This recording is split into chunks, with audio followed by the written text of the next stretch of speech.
Hoje vamos ter a terceira aula de Física 2 e o tema é equilíbrio e elasticidade de corpos.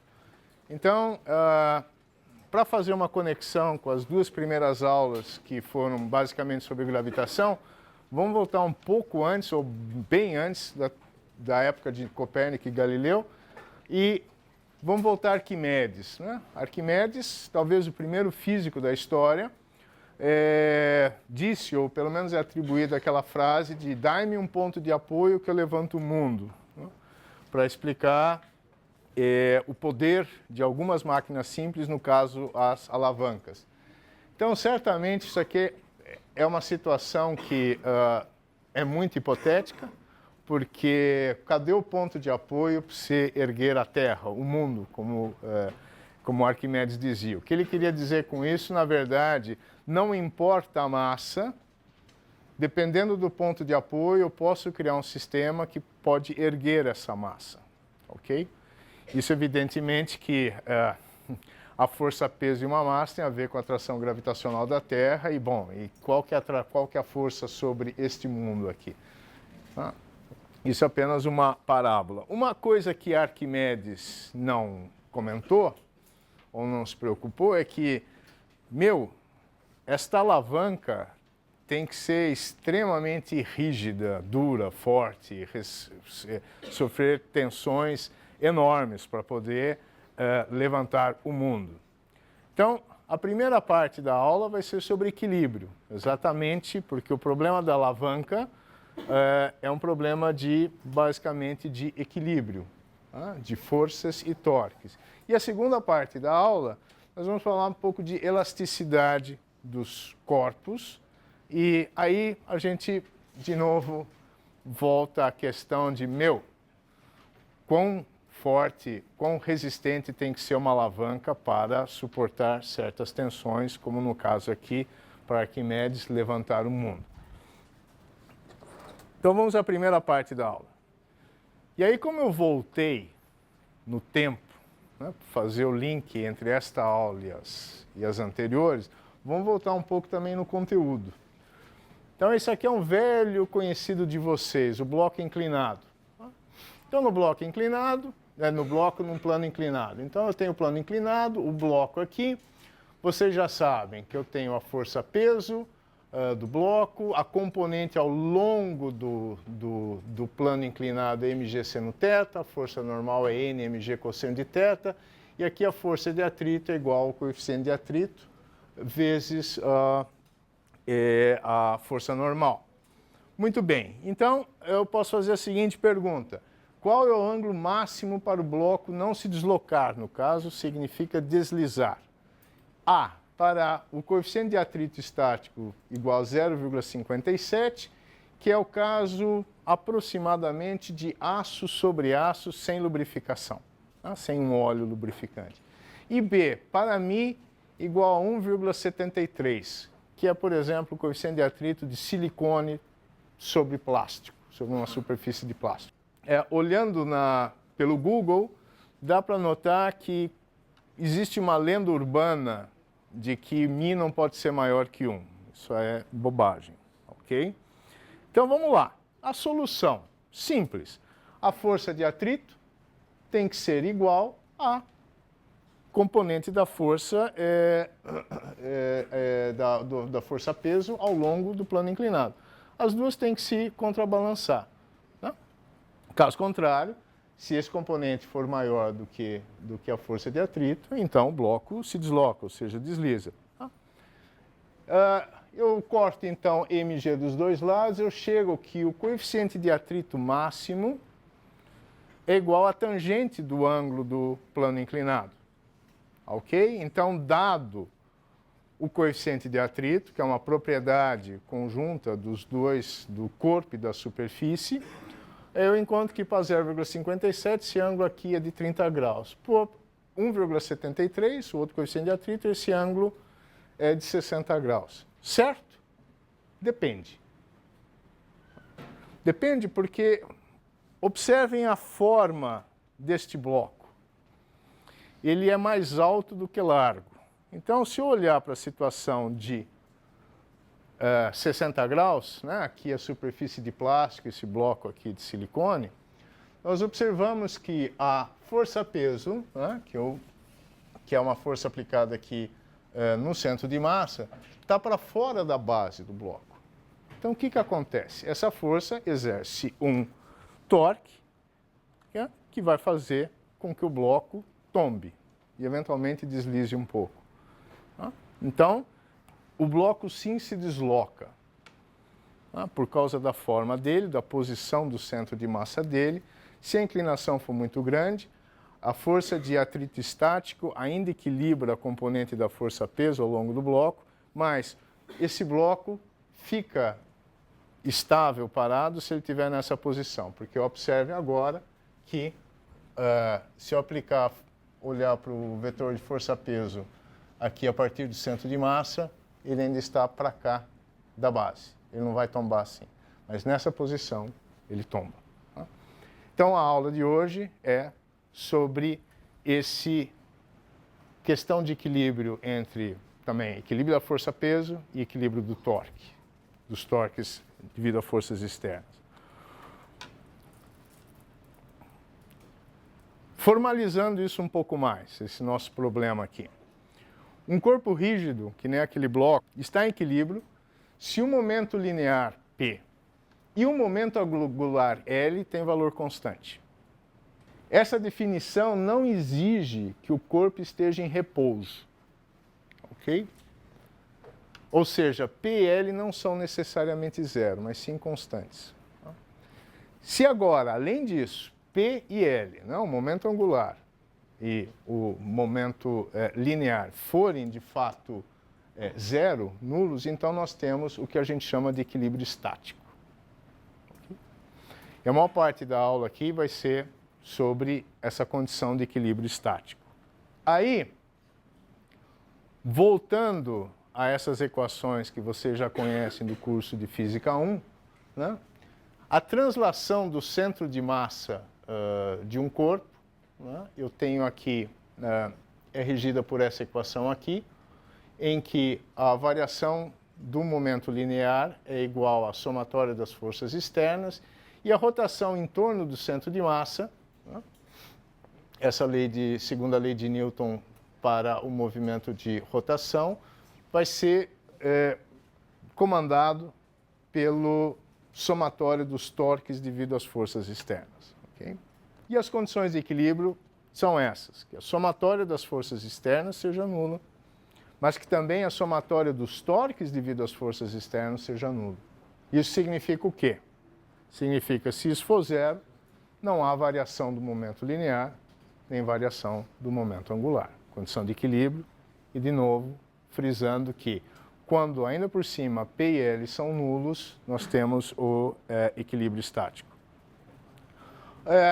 Se nós pensarmos, como em vários problemas, exemplos que nós vamos discutir aqui, as forças são coplanares, ou seja, estão no mesmo plano, então a gente pode colocar essas forças num plano XY, então nós temos que ter a componente x das forças, da somatória das componentes x das forças externas igual a zero, idem para y, e aí nós vamos ter o torque, né, em relação ao eixo perpendicular ao plano. Suponho que a tela agora é o plano xy, o torque em relação a esse eixo, nulo também. E o centro de gravidade? Lembra só, o corpo ele é rígido, ou seja, as diversas partes do corpo guardam sempre as mesmas coordenadas em relação às outras. Aí, se nós pensarmos num objeto qualquer, sob a ação da força-peso, onde que nós vamos pensar que essa força-peso está atuando? Vocês já viram isso, né? Que anteriormente consideramos que a força total que atua em um corpo rígido, devido à gravidade, poderia ser substituída por uma força única, força-peso, atuando no centro de massa do corpo de massa total m. Tá? E o torque da força-peso em cada elemento de um corpo rígido, dividir o corpo rígido em I elementos, é dado por essa expressão para cada I elemento. Eu posso reescrever dessa forma, é simples. E como o G pode ser fatorado, eu posso colocar para fora da somatória, o que aparece aqui é simplesmente a massa vezes a coordenada do centro de massa. Então, se eu pensar agora, ao equilibrar, por exemplo, essa minha vara de pesca aqui, opa! Onde é o centro de gravidade dessa vara? Exatamente onde está meu dedo. Porque a força-peso, ou quase, a força-peso que atua sobre a vara é uma força que eu posso dizer que está sendo aplicada no centro de gravidade. E eu estou cancelando essa força com a força normal do meu dedo. Por outro lado, qual que é o torque devido à força-peso? É uma força aplicada, né? É o torque devido à força-peso aplicada no centro de gravidade. Torque é então o quê? Essa força vezes a coordenada do centro de massa em relação ao pivô em relação ao qual a vara está girando. Se esse pivô é exatamente no centro de massa, então esse RCM aí é zero, então o torque é nulo. Se eu colocar o dedo mais para cá, o que acontece? O centro de massa, obviamente, continua no mesmo lugar. Eu vou tentar aplicar uma força normal igual força-peso, isso se equilibra, acontece que o torque aqui não vai ser nulo e a vara vai sofrer um movimento de rotação. Ok? Muito bem. Como é que eu determino o centro de gravidade? Nós acabamos de determinar o centro de gravidade de um objeto linear aqui, que é essa vara de pesca. Agora, de um objeto mais complexo. Eu sustento esse objeto mais complexo no que a gente chama, num ponto que a gente chama de pivô. Esta linha vertical aqui representa um fio de prumo. E o centro de massa vai estar ao longo desse prumo. Tá? Pergunta, esse objeto aqui está em equilíbrio? O que vocês acham? Em relação àquele ponto de apoio? Não, a densidade dele é uniforme, claro. A gente pode tentar reproduzir esse objeto aqui.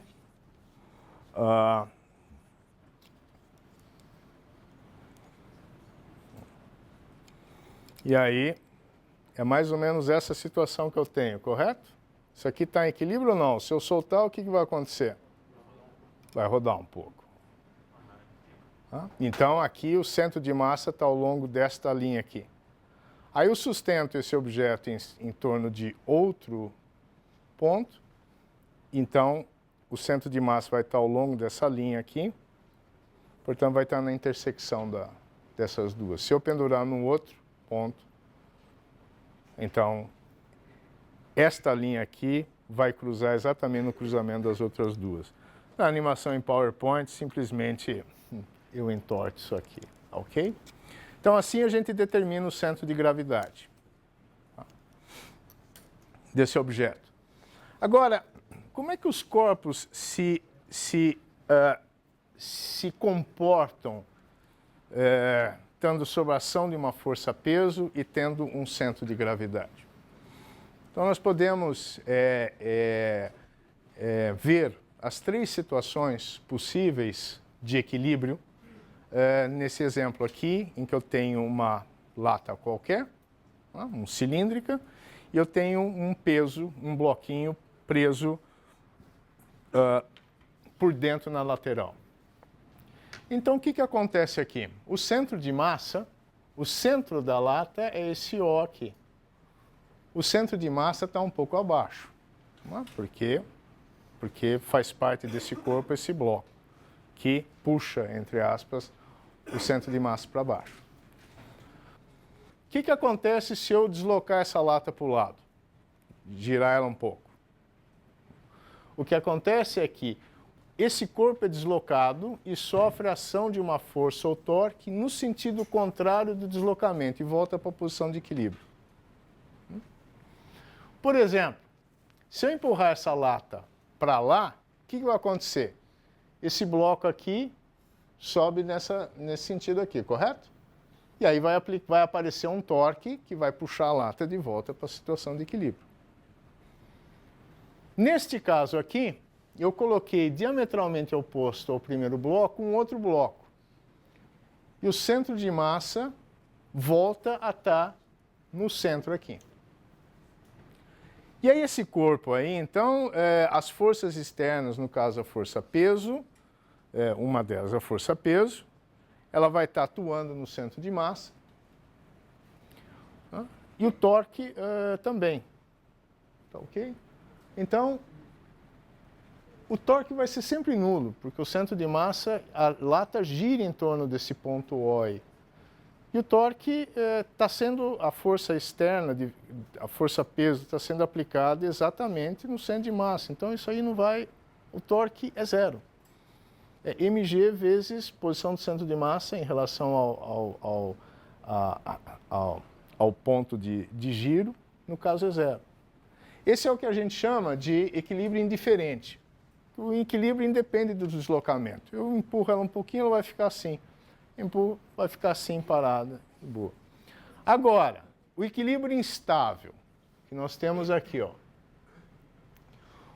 O centro de massa está acima deste ponto aqui, que, em relação ao qual a lata gira. Se eu desviar essa lata um pouquinho para a direita, por exemplo,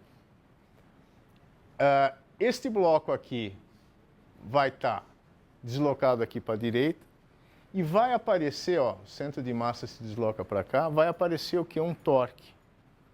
E esse torque vai tender a fazer com que esse objeto se desloque na mesma direção do deslocamento inicial. Então ela vai se afastar da posição de equilíbrio.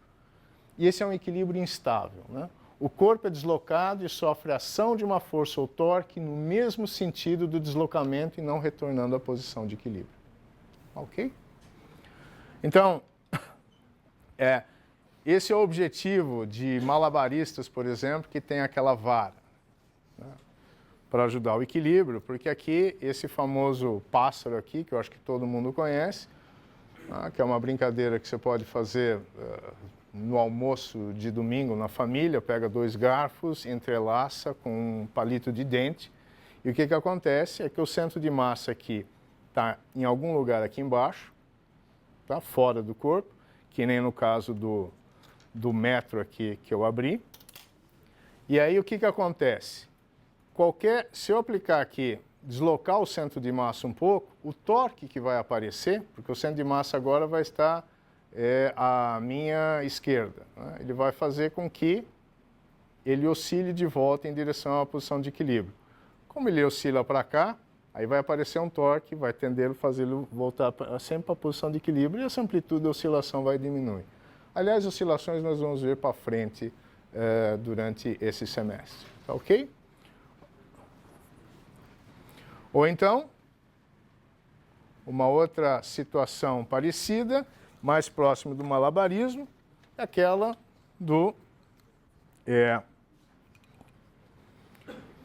daquele brinquedo onde você tem um bonequinho numa rodinha, ele fica deslizando numa corda, assim, né? Então, se eu colocar, por exemplo, um objeto aqui em cima, o centro de massa vai estar onde?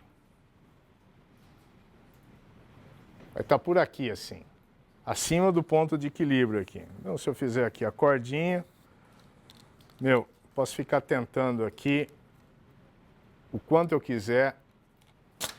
Isso aqui jamais vai ficar equilibrado, jamais vou conseguir fazer esse meu brinquedo aqui percorrer alguma distância sobre a corda. Porém, se eu deslocar o centro de massa para baixo do ponto de apoio, aí então eu posso brincar à vontade, quase. Veja só, por isso tem que ter um bom sulco também, né? Ele vai Eu vou tentar uma terceira vez. Ah!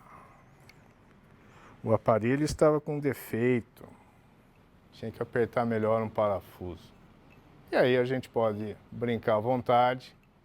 E se alguém chacoalhar para os lados aqui, também olha só, o torque que aparece lateralmente aqui, porque eu tirei da posição de equilíbrio, vai fazer com que ele oscile em torno da posição de equilíbrio, até que o atrito entre a roda e a corda faça com que a amplitude dessa oscilação chegue a zero. Ok? Bom, basicamente o que a gente tinha que aprender sobre equilíbrio era isso aqui. Só que a gente pode ver alguns exemplos.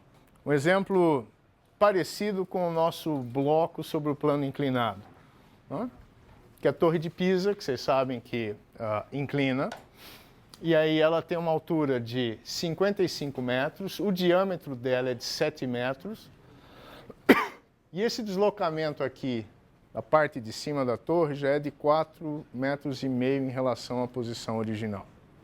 Ok? Quais seriam os valores de x e de θ, que é a inclinação, para a torre ficar prestes a cair?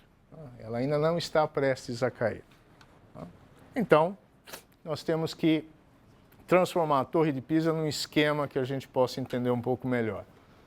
Essa aqui é a base, cujo diâmetro é de 7 metros, a altura não está em escala, é de 55 metros, e eu já tenho um deslocamento x de 4,5 metros. Supondo a torre como uma estrutura homogênea, o centro de massa dela vai estar na metade da altura. Só que o centro de massa agora já se deslocou, aqui no caso da ilustração à direita. Esse deslocamento x', por semelhança aqui de triângulos, é a metade do deslocamento da parte superior, ou seja, 2,25 metros. Ok? Então, qual é a condição de estar prestes a cair? Lembrando do nosso bloco no plano inclinado. É quando esse centro de massa estiver aqui na margem da base. Ok? E aí, isto significa o quê? X' tem que ser igual ao raio da base da torre. Hoje em dia, esse deslocamento é de 2,25 metros.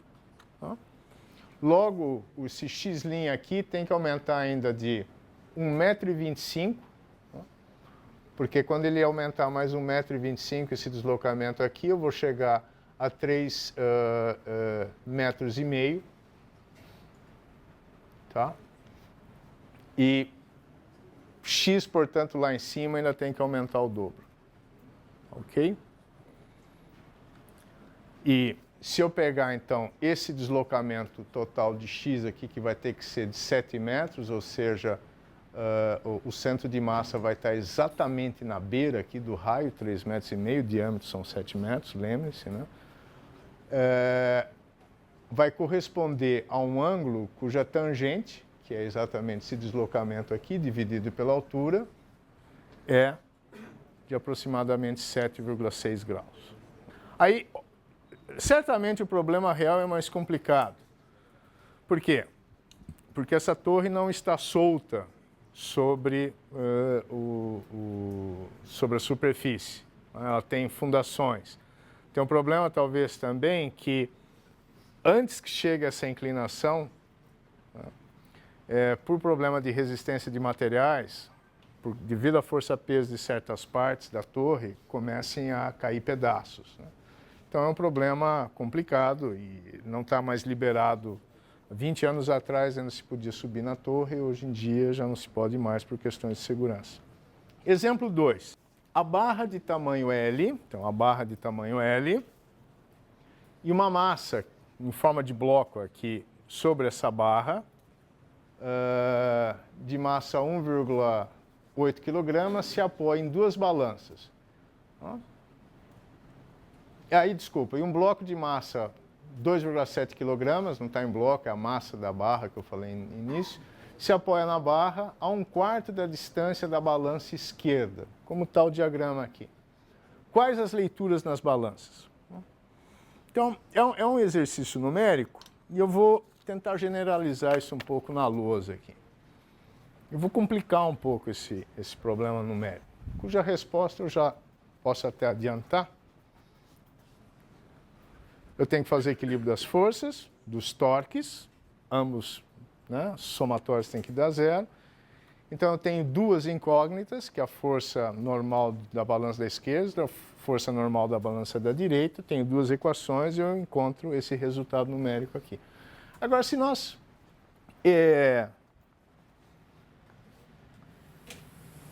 generalizarmos esse problema, eu tenho aqui a minha barra, eu vou colocar uma balança aqui nesta extremidade e uma outra balança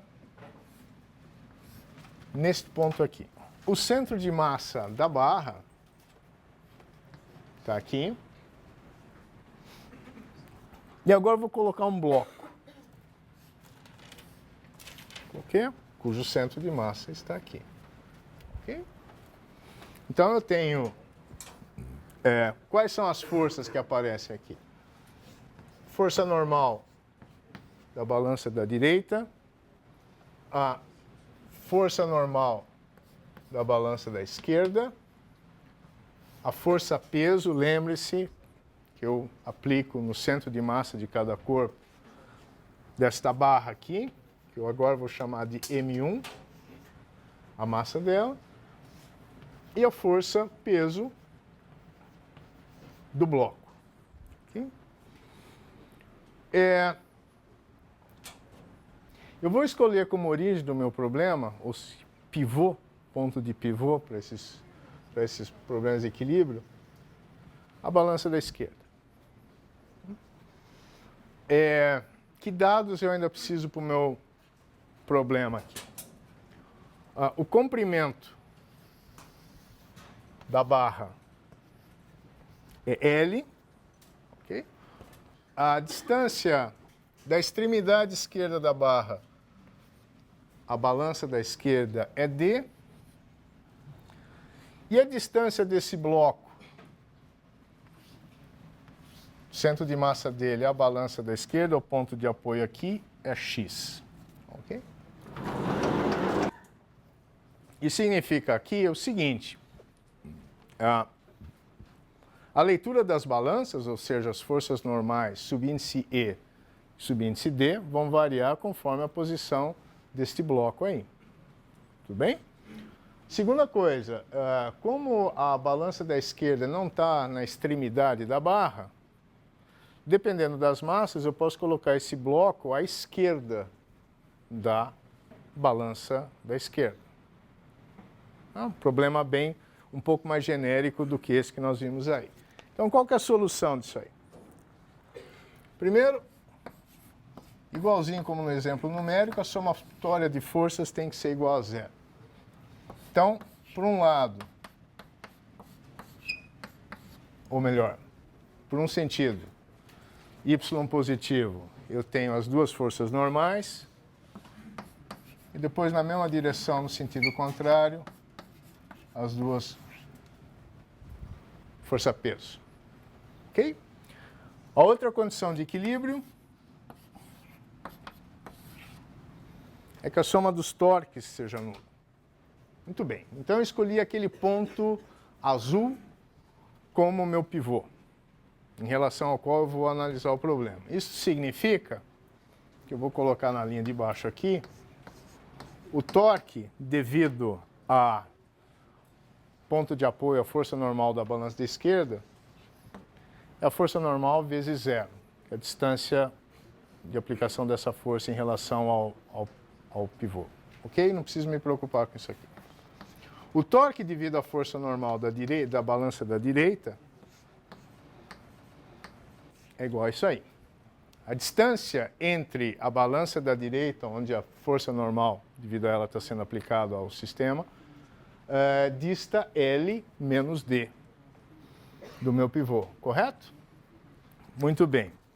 E agora, devido à força-peso, um torque no outro sentido da massa M1, que é a barra, A distância do centro de massa dela a esse pivô é L sobre 2 menos D, correto?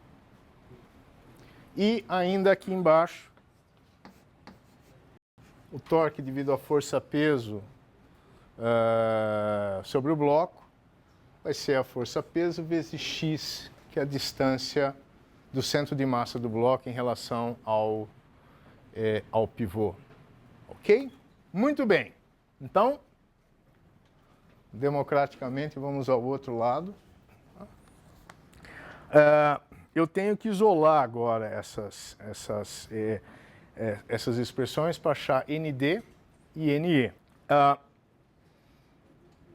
Mas eu só vou olhar agora o que me interessa, porque na primeira expressão, por exemplo, eu posso encontrar uma expressão que diz que NE vai ser igual a M1 mais M2G menos ND, ok? Ou eu posso isolar ND também, e aí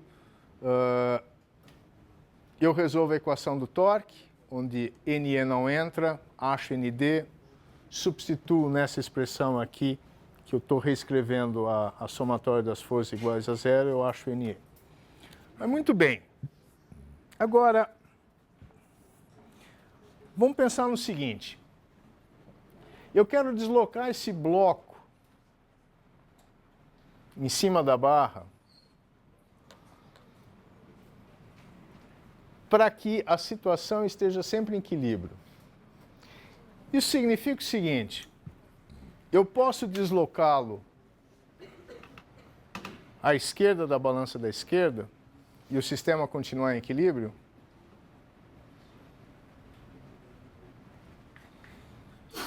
Alguém, pelo amor de Deus, me responda. Evidentemente que aqui, ó, o que aconteceu? Está fora de equilíbrio. Agora, se eu pendurar aqui uma massa em alguma posição, ele volta à posição de equilíbrio. Opa! Se eu tirar... Então, dependendo da massa da vara e do bloco, eu posso sim ainda ter uma condição de equilíbrio. Qual que é o limiar desse equilíbrio no problema? Essa situação, intuitivamente, vocês sabem que está em equilíbrio. Agora eu vou colocando o bloco mais para a esquerda, mais para a esquerda. Quando ele estiver em cima da balança da esquerda, ainda está em equilíbrio. Agora eu vou empurrar para mais para a esquerda ainda. Vai chegar um momento que a coisa vai desequilibrar. Como é que eu acho a posição do bloco? Qual que é a condição para a posição do bloco para isso sair de equilíbrio? Da balança da direita. Perfeito. Então eu tenho que analisar a seguinte situação.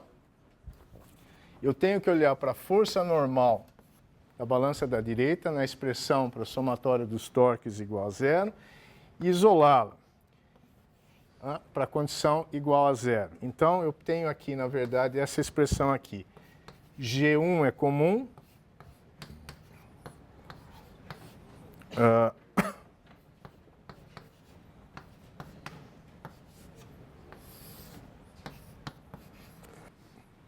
E aí, dependendo do valor das massas, dependendo do valor de D, eu vou ter um x máximo que satisfaça essa condição aqui. Essa condição ela é satisfeita, né? Equilíbrio ainda é satisfeito. Vou colocar limite ND igual a zero. Se nós tivermos M1 L2 menos D mais M2X igual a zero. Nessa expressão aqui de cima, se D for igual a zero, o que significa que a balança da esquerda também está na outra extremidade da barra, eu vou ter que ND vai ser igual a G sobre L, porque D é igual a 0, vezes M1, L sobre 2, mais M2, X. Então, percebam um limite simples disso aí. Se as massas M1 e M2 forem iguais, e se X tiver no centro da barra, então a força normal vai ser igual a mg. Então, a força-peso total vai ser 2mg, como tudo está no centro. Então, a balança da esquerda, a força normal é mg, a balança da direita é igual a mg. Tá ok? Agora, na situação geral, eu tenho esta situação aqui, ou seja, x é igual a m1 sobre m2 vezes d menos L2.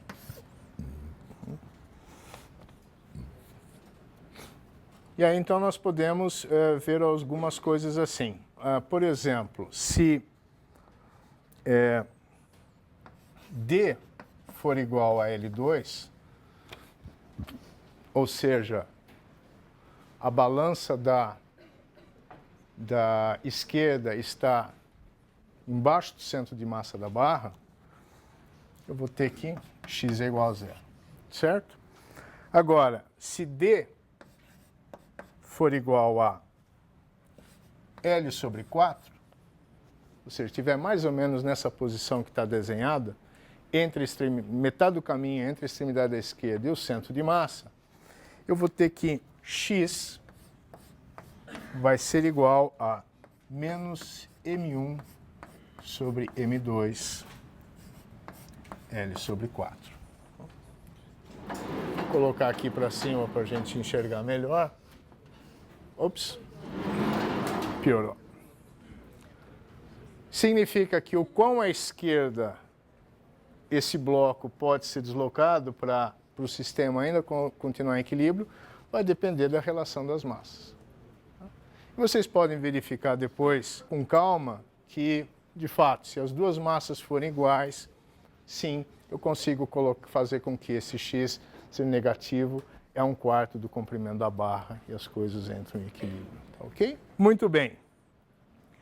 E o terceiro exemplo que a gente é interessante colocar é o funcionamento do nosso bíceps. Por exemplo, quando eu sustento uma massa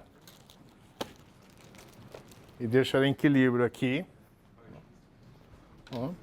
qual que é a força que o meu bíceps está realizando? Então, aqui é fácil, né? Mas enfim. Eu tenho, então, a força-peso deste livro aqui, em equilíbrio. O meu pivô é o cotovelo. E o bíceps está exercendo uma força de sustentação para cima, a uma certa distância x do pivô, que é o cotovelo. Os valores numéricos são esses aqui, ó. Esse tamanho aqui, a distância do centro de massa do livro que está apoiado na mão do sujeito aqui, está a 30 centímetros do cotovelo. O bíceps, ele é ligado aqui ao osso a 4 centímetros do cotovelo. E, bom, qual que é essa força que o bíceps tem que realizar? Para estar em equilíbrio, o torque em relação ao cotovelo tem que ser nulo. Senão, jogo o livro para cima ou cai o livro para baixo. Tem que estar em equilíbrio. Certo? Então, a força peso do livro tem que ser igual, tem que contrabalançar o torque devido à força do bíceps. Esqueci de falar aqui, que isso só complica um pouquinho o problema, mas muito pouco, é que nós desprezamos aqui a massa do braço. Ou seja, deve ser um livrão e tanto. Né? Significa que a força do bíceps é bem maior na razão tamanho do braço sobre o ponto de ligamento do bíceps do que a força-peso do objeto, ok? Então, essa força feita pelo bíceps é muito maior que a força-peso, um fator 7,5. Né? Então, por exemplo, vocês podem tentar em casa com uma caixinha Tetra Pak cheia de leite, que vocês sabem que cuja massa é mais ou menos 1 kg, e tentar empilhando, até umas 3 ou 4, acho que dá. E daí vocês sabem que a força que o bíceps está fazendo é 7,5 vezes maior do que a força-peso daquilo que vocês estão equilibrando lá. A situação ideal para o bíceps seria, na verdade, que o bíceps estivesse preso aqui na mão. Mas aí seríamos seres muito esquisitos, né, com músculos para fora do corpo. Mas isto, tudo bem para guindastes, por exemplo, né, que tem que fazer trabalhos muito maiores.